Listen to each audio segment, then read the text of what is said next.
Hey, what's up guys? Welcome to Winners on a Wednesday. My name's Samuel Leeds. Sometimes people think that to be financially free, you need lots and lots of houses. You actually don't. You only need 2 or 3 houses to become financially free if you do it in the right way. So this week I've got Paul and Sara Tiller on the show, and they're going to be talking about how they are making £3,000 profit per month from just 2 houses.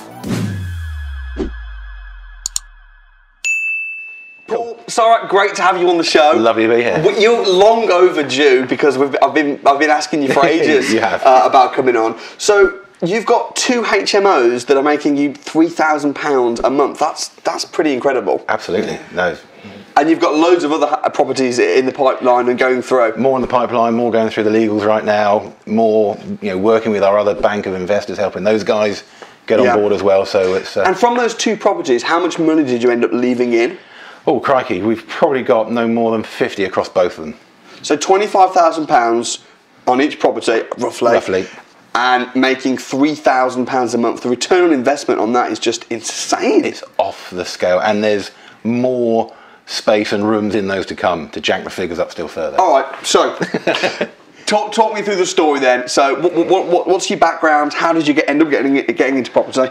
I suppose I got into property when I was about 3 years old. Parents were very much of the ilk of buy, refurb, sell on to the next family home. Yeah. So I pretty much grew up either in a caravan in a garden, or in a bedroom up a ladder, or in a windowsill with my mum wallpapering over the top of me.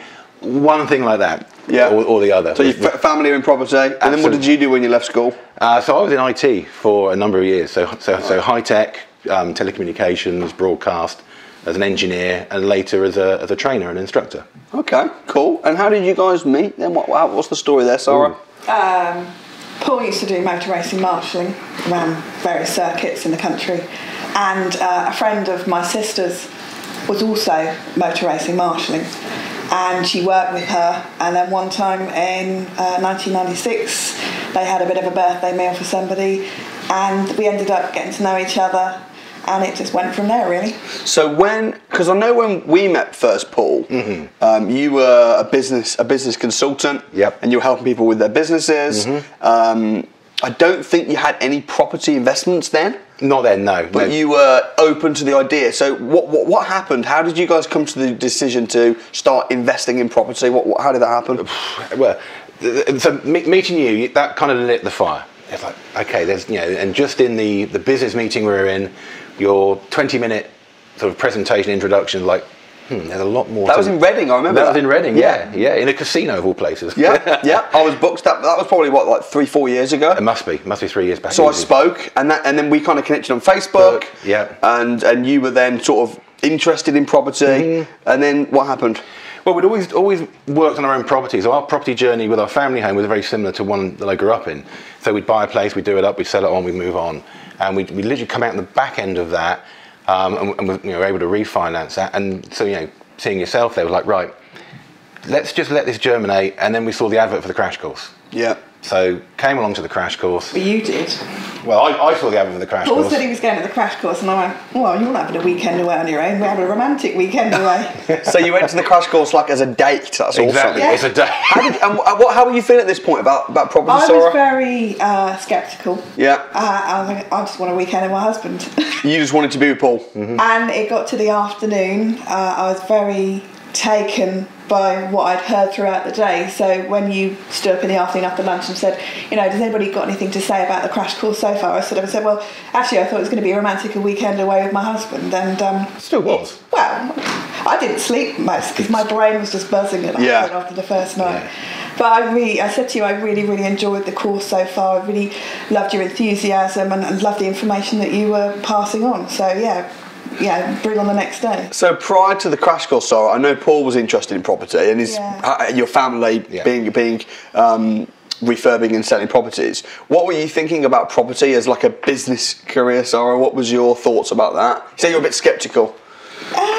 Yes, I mean, we've always done, bought properties, done them up, lived in them, and then refinanced, and then moved on to the next big property. Yeah. Because we love houses, we've always loved properties. Yeah.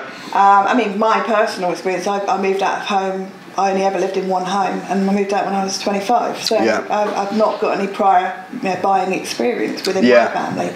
But when I met Paul, it was a different ball of chalk, really. We've soon cured that. Yeah, and we actually both love doing what we're doing. It just excites us. So what happened for you then, Paul, at the crash course? What strategy really excited you? So, I mean, HMOs definitely that. Yeah. Just the ability, and for us it's more than just the bricks and mortar. So the ability to take maybe a tired property or something that's been a family home previously, and turn it into something that's going to give a lot of people a really high quality living space. And your houses are really good quality. You don't. Although the way you speak, sometimes people could think that.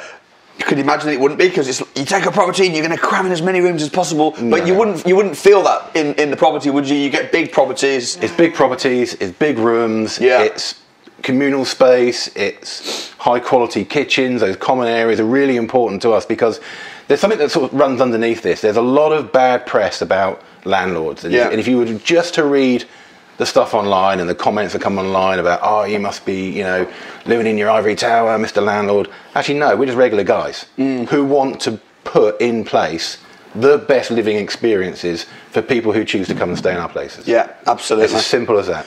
Absolutely. So you came on the crash course, and HMOs attracted you. Why HMOs? Why was that the strategy that you wanted to go down? I think it was the ability to work with single units in, for us, quite large single units, and the returns that were possible from that as well. Yeah, great. It's a numbers game. There's other strategies that you can make more money on in a short period of time. Absolutely. Yeah. But for us, this felt right. For our own sort of, the thing I like about HMOs as well is HMOs are highly regulated, which puts people off. But because they're already highly regulated, they're not. I don't think they're going to get any more regulated. No. So when you buy a HMO and you set it up properly, you know that it's a very safe long-term strategy. And also, because of the regulations, a lot of people don't understand them. So once you understand how they work and you've cracked it, it's just. I think. I mean, I'm actively buying a lot of HMOs at the moment. I can imagine. And again, for us, that duty of care comes in. So although the regs are here, we'll finish a property to here. Yeah. So we'll put in the extra fire provisions that you don't have to, but we do. Yeah. We put in the extra emergency lighting that you don't always have to, but we do. Yeah. And so all those little extra mile, isn't it? Oh, absolutely. And that way you're covered then. So, okay, it's funny because sometimes people think that in order to be profitable with HMOs, you need to cut corners, be a bit rogue, but that's not the case at all for you guys, is it? Not at all. And it comes back from the feedback from our rental partners who say to us, there's a lot of growth in particular cities across the north, a lot of people getting into this stuff. Yeah. So in some areas now, it's a renter's market. Yeah. They have the ability to choose the places in which they want to live. Yeah. So if you want to live in a 70 square foot box that hasn't been painted, that hasn't been updated, has got ropey old carpet, and old furniture, great, but good luck with that, because the market now is very much into fresh, large, modern, stylish. Here's something interesting. Right, so your one house, and I'm going to ask you about how you found it and the details of that shortly, but you've got one house that's giving you say, £2,000 profit a month. Yep. For a lot of people, I know not for you guys, but for a lot of people, that would replace a full-time income. Like £2,000 a month on one house is financial freedom for a lot of people. Absolutely. So would you be able to just talk me through, I know you've done a lot of training with myself, you've been on the crash course, I know then you came and found your patch and everything on the extravaganza, on the DFE, but talk me through how you chose the area. If you want to reveal the area, you might want to keep it secret, but or at least the principles of how you found the area. Is it north, south? How did you find the property? Talk me through the figures and just enlighten us as to how you can literally leave as little as about 25 grand into a property and make such massive returns. Okay, so we work across the north of England. So if you take a line from Hull and bring that across to Liverpool, there's areas, multiple areas within that sort of patch that we operate in. Within that, as you know from your experience, there's certain towns and cities which have seen a lot of growth, that are hotspots. And again, nothing wrong with that at all, because there is obviously demand, but it means you've got to be right at the top. for some places, that's led to a knock-on in purchase prices, because a lot of people think they can pile in and are paying silly money. So two things happen. Number one, we build a network so that we get deals off market. So we insulate ourselves from the open market craziness. But secondly, we find locations which still fit all of the right formulas for accessibility to the big cities. Yeah. But we use our creative minds to find them in locations that other people don't think of. That's great. And that's why I said, and I know you've got some very specific, because sometimes an area, it's not just like Hull or Liverpool, it's almost, sometimes there's gold mine streets almost.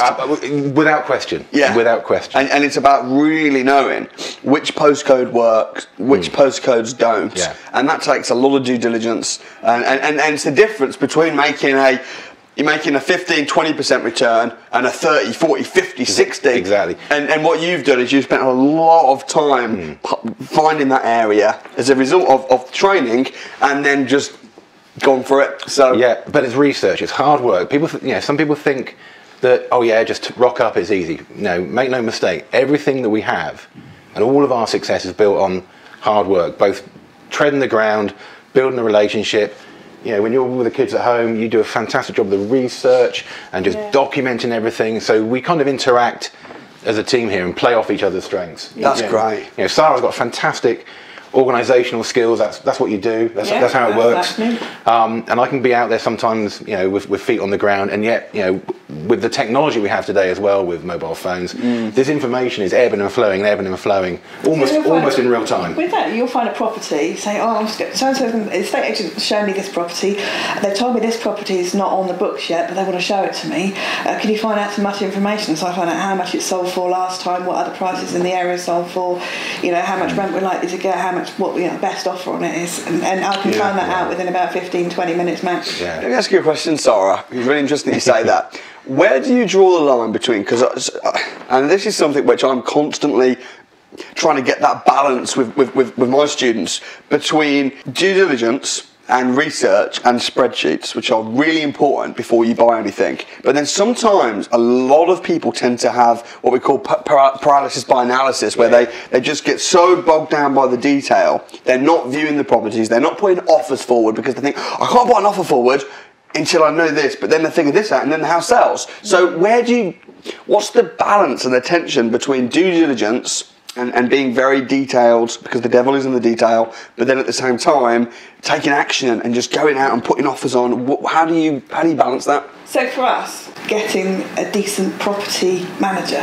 that not only will look after your property, but will also tell you, no, don't go down that street, no, that's rubbish, don't go down that street, but try these streets, try this area, I've got people that I want to put in this area and this area. And having that information is like gold dust, because we then cut to the chase and we actually can draw out our plan or Rightmove or wherever we're looking for properties and pinpoint exactly where the houses are we want to look at. And then Paul, Mr. Excel spreadsheet man, has just provided a spreadsheet that all I have to do is put in certain figures, how many bedrooms it's likely to rent out for HMO, and then how much profit we're likely to make on each of those rooms and what the ROI is going to be net. That's great. And it's almost red light, green light at that stage. So basically what you're saying is, you do due diligence once, but you don't have to do it every time you see a house. You do due diligence on an area, on a HMO management company, and then you just view properties that fit that criteria. And that's the other subtle thing, is that a lot of people may know their contact. We have very much taken that relationship to another level of absolute partnership.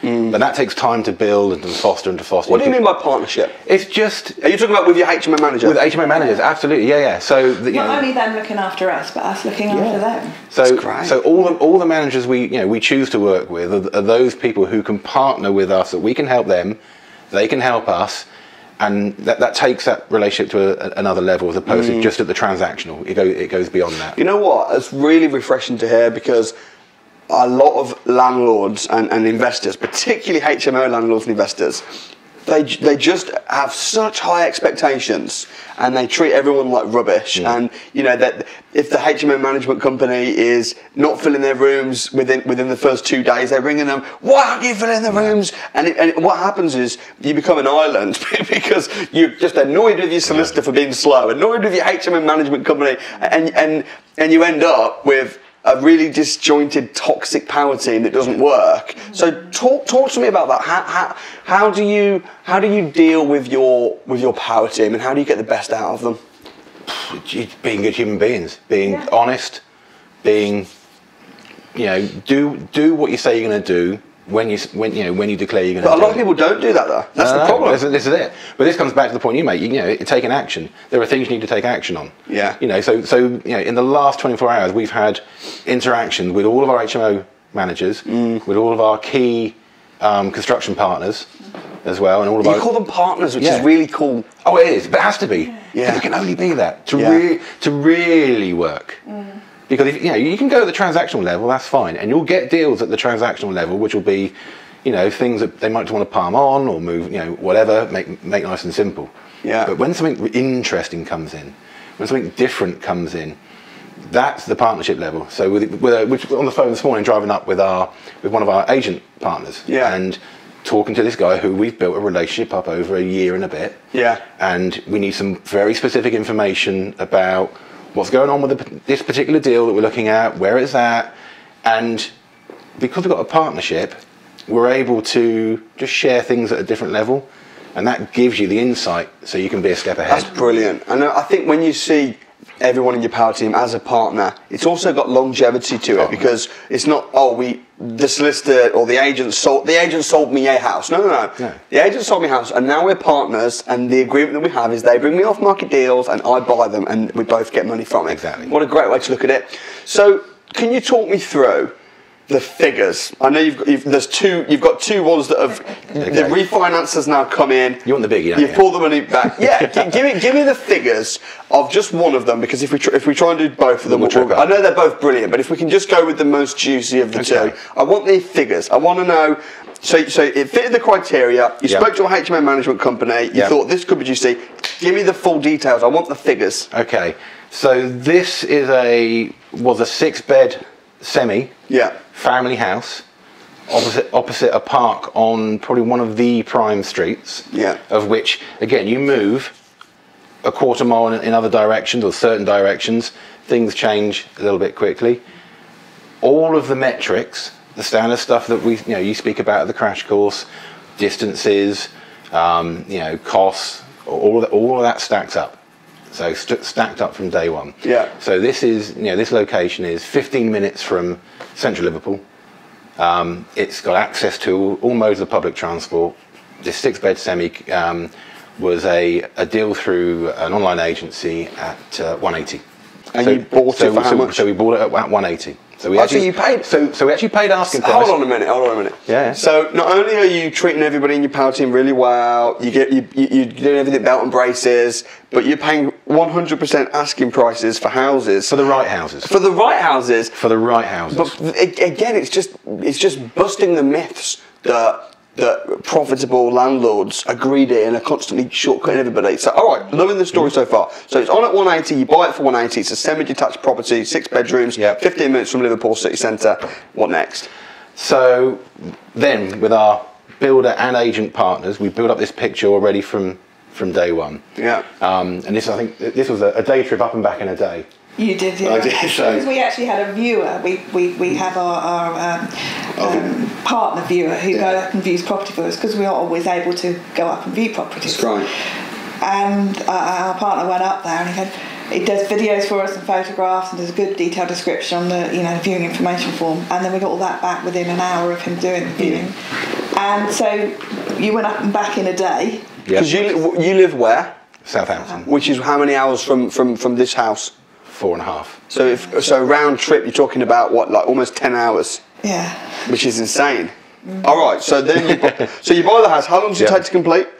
So this one was a little bit convoluted in that the way it was, and this is quite interesting. The way the house was set up before, historically, was as flats. And so there was a few challenges around the finance. So we had to be resilient. They didn't want to lend because multiple kitchens, so things that then become unmortgageable in the traditional sense. Okay.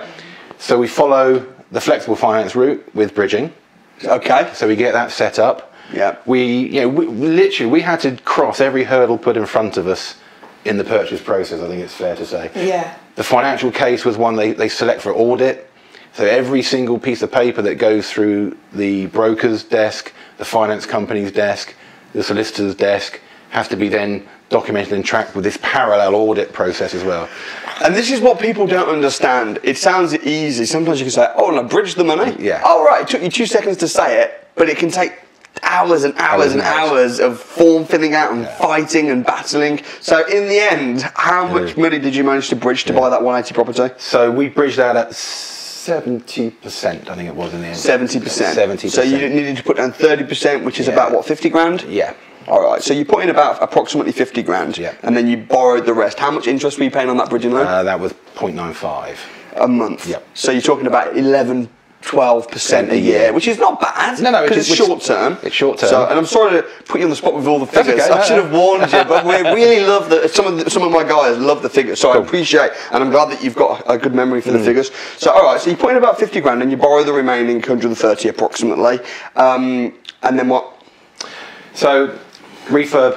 How much does that cost? Actually, pre the refurb. Yeah. By working with our agent partner and our building partner, our initial designs for what it could become, we tweaked and changed. And so there was an established demand for some larger units. So in the top floor of this property, what could have been 4 small pokey rooms, or at least 2 pokey rooms and 2 regular rooms, we decided to knock a wall through here and put a door in here and put a bathroom in here. It's fun. Oh, it's great. It's great. That appeals to my kind of visual side. Yeah.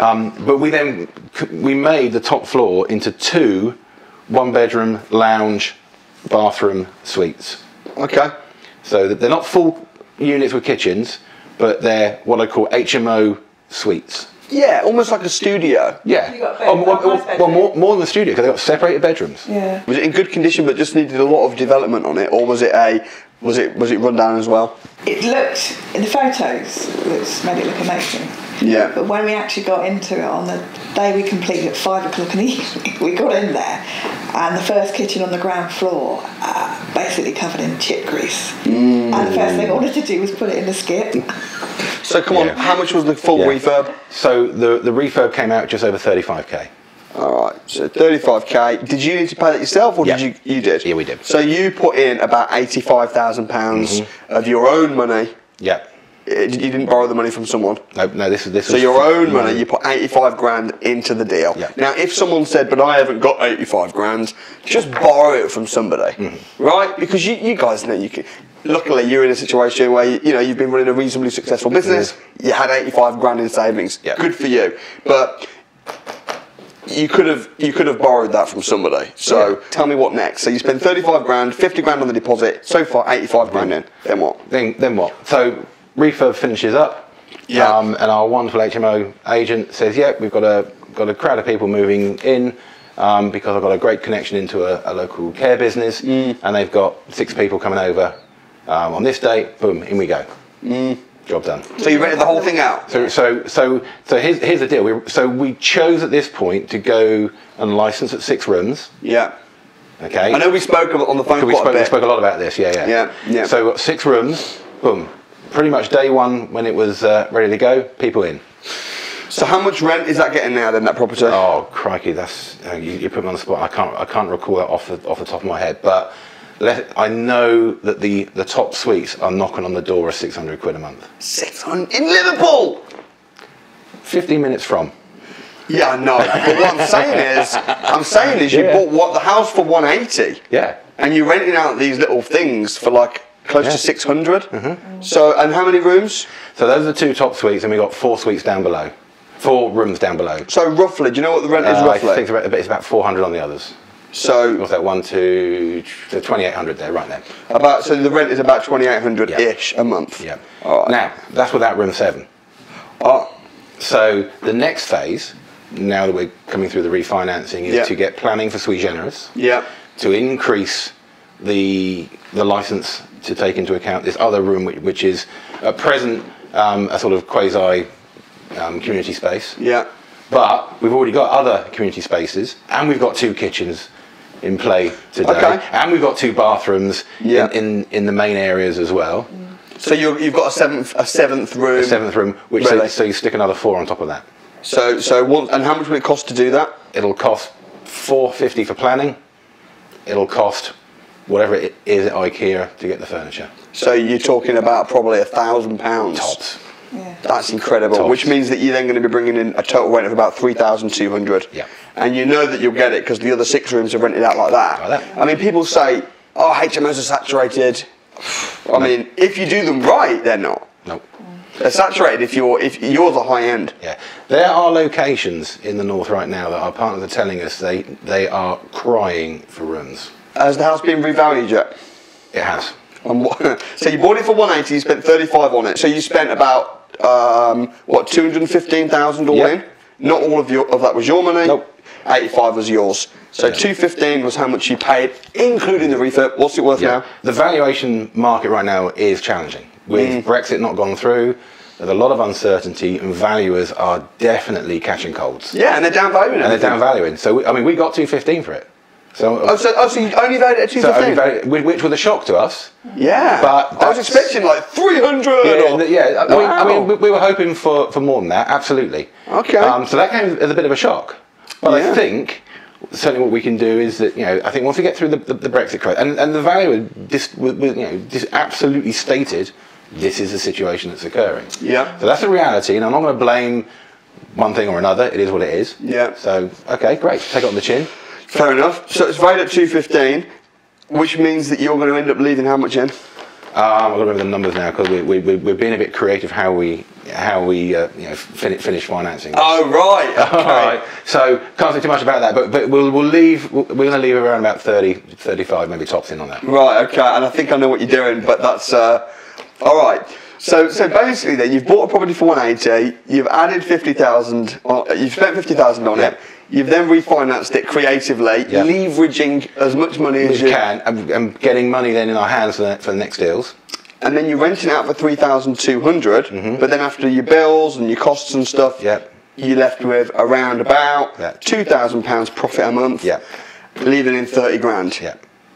Very, very impressive. That's awesome. So what have you learned from this then? I think the most important thing in the whole thing, you've got to get a good power team. If you don't have your power team, that HMO manager and all the guys that do all the work for you, it's not just about getting them to do the work, it's getting their trust, and their trust in you, not just your trust in them, and looking after them, make sure you take them out for a meal, if buy them a drink, it's about looking, how would you like to be treated by somebody else, is how you have to treat other people. What's your strongest reason for doing this now? I've got a daughter that wants to go to university. I think that's the biggest thing. Just want to be financially free. We both have our own businesses, and we're very happy in what we're doing. But equally, by doing property, we're taking the pressure off ourselves. So once we are fully financially free, we would still continue helping other people, not necessarily for a money purpose. Well, when we spoke last year, I know when you started doing your training, you both told me that 2019 was going to be your year of financial freedom, and then 2020 was going to be your year of ultimate financial freedom. Do you want to maybe just define what the difference is? So obviously, I've got a very personal reason to talk about this because I lost my father very decades too early to cancer. However, he was very fortunate to be successful, and by absolute hard work, coming into a business as an apprentice and ending up as the owner through absolute graft and grind. He was able to, I say retire. He was financially free in his late 40s. I'm in my late 40s, and there's a date, which is next February, which is our aiming point, so that we can then choose to do the things that we want to do. In the same way that my dad did. And that's always been a drive for me. It's always been there for many, many, many years. So that gets us to point A.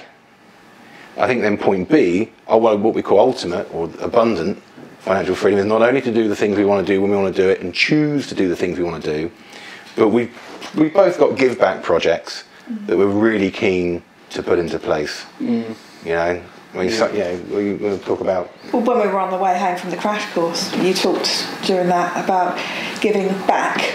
You do your charity work. And we thought, well, what can we do?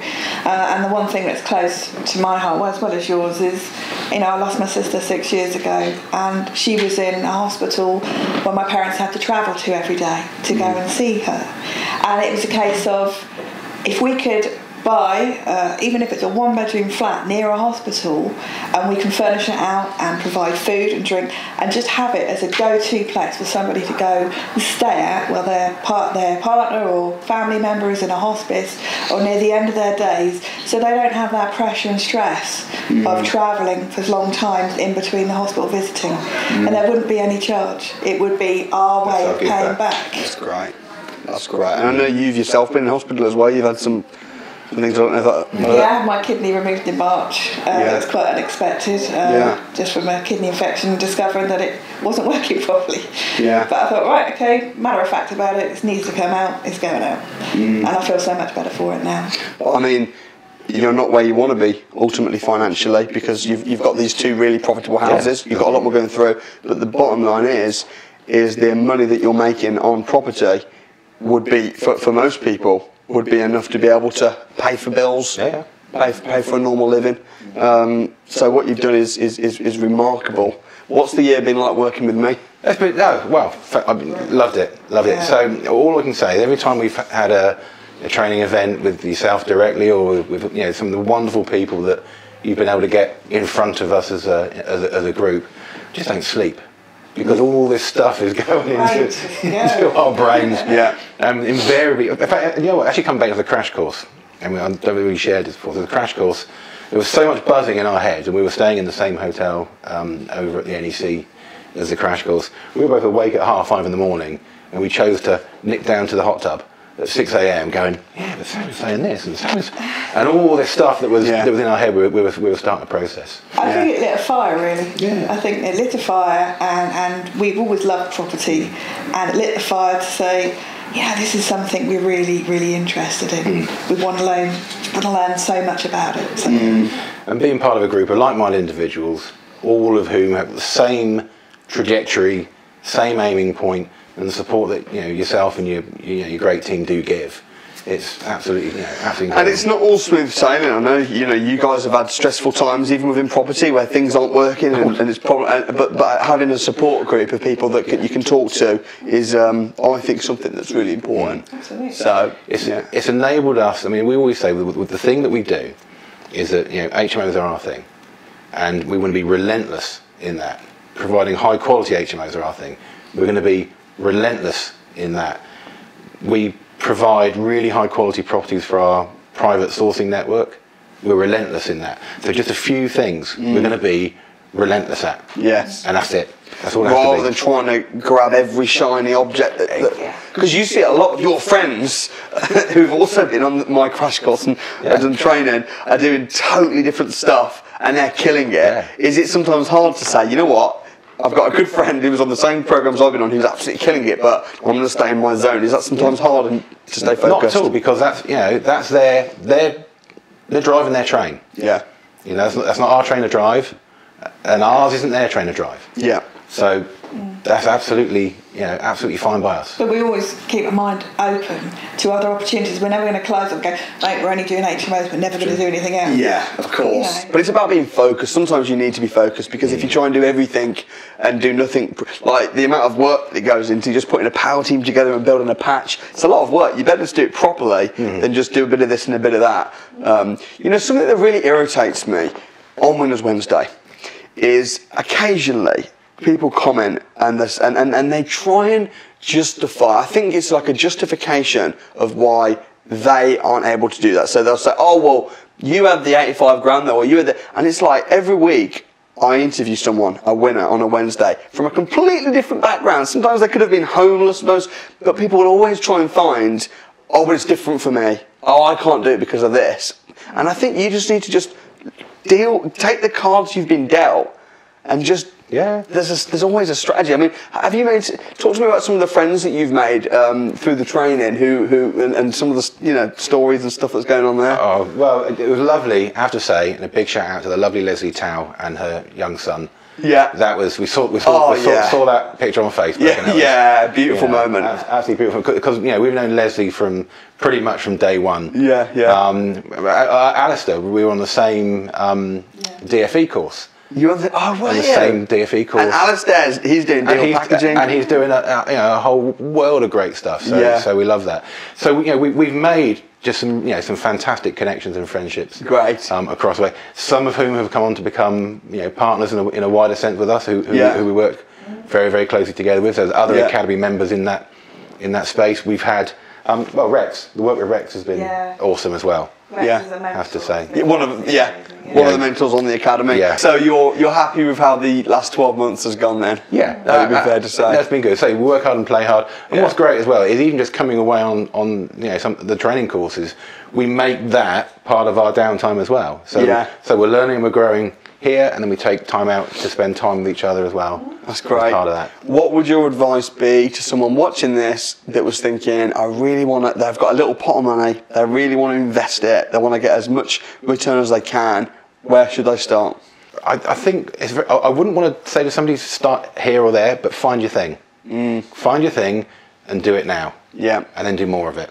And then do more of it. Then do more of it. So find your niche. Find your thing. Push it for all it's worth. Yeah. Love that. How about you, Sarah? If you find a property, when you found your patch, find a property manager, do research, take them out for a cup of coffee, take them out for something to eat. Yeah. Get to know that person, because if that person is interested in investing in you, then you've got to be interested in investing in that person. It always goes both ways. As they say, it goes back to the partnership. Yeah. It's so important.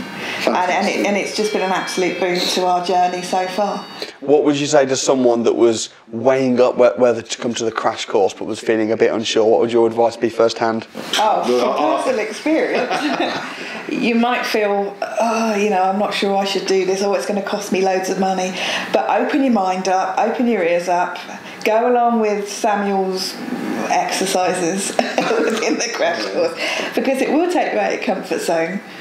But you learn so much. Just keep your mind open. There are a lot of people who don't have the open mind, are just not interested in learning you. But I wasn't initially, but then by the afternoon I was like, give me more information. And it's just gone from there.